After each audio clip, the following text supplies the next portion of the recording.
Hi and welcome to Vifarmfechen, our small farm, and in today's video I just wanted to keep it super quick, super brief, and just show you how I do my electric fencing for goats, because let me tell you, keeping goats contained is famously hard, but I have tried quite a few different things and this system seems to be the only system that I have made work. So I'm going to take you on a little tour of the system, some key points, and hopefully it will encourage you, because yes, electric is the way to go. So I'm going to be moving the goats in here with the sheep and with the ponies. Now my ponies are also notorious scape artists, so this seems to work pretty well.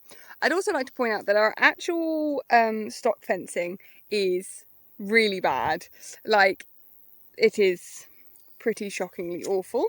Anyway, we won't touch about the stock. Stock fencing definitely helps, but there is two major problems with stock fencing, and one is the size of the gaps. Now, all of my goats have horns, and over the years I've had goats get stuck in these fences so many times. So ideally, I don't want to rely just on the stock. Also, my pygmy goats can actually clear a 6-foot fence. So just note, the height is also not going to help. But it does seem to be that, as well as having a physical barrier of some rather poor stock fencing, having some electric, once they've touched it a few times and you keep it highly electrified, they don't want to come back to it. The other thing I'd like to point out as well is we have two strands. We have a top strand and a middle strand. So this middle strand is at nose height. So any exploration of this fence will usually result in a nose being zapped, and they do not like that. And it also is at the point of those really big gaps. So this being before the big gap reduces the likelihood they're going to stick their head anywhere near there. And the other problem is the height. And so by having this one up here, any exploration to go, I wonder if I can fit over the top of this, will also result in a zap. The other thing I do regularly is I come along, and any bits of grass that could potentially short out my electric, I pull out. I don't want any opportunity for something to reduce the amount of voltage that is coming through this fence. So just pulling that out, making sure that everything is at a distance. We've also mown a strip up along here, and that is also so that the things that want to be nibbled are not near the... Jess! Yes! Hello!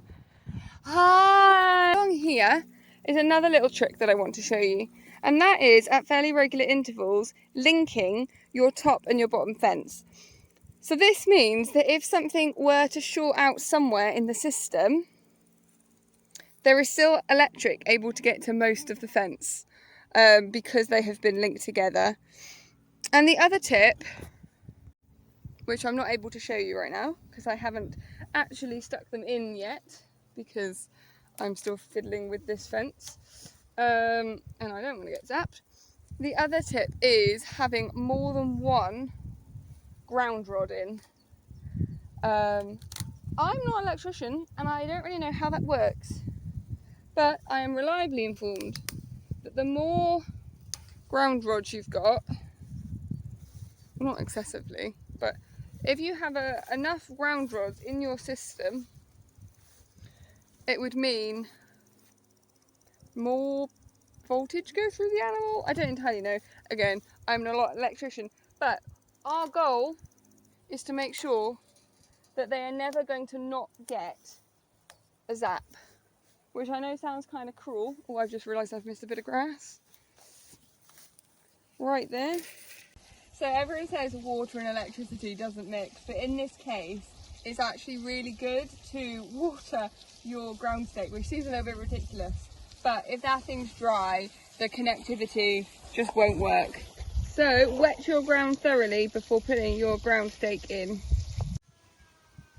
I have the distinct feeling that I'm just interrupting nap time. I've literally just been like trying to come along the fences and screw in these connectors, and there's Vera, Vinny, there's Mary. I need to do some hedge cutting along here just with the little thing so that the plants don't short out the post, but I think I'm going to be interrupting, so that's not ideal. Jess is supervising.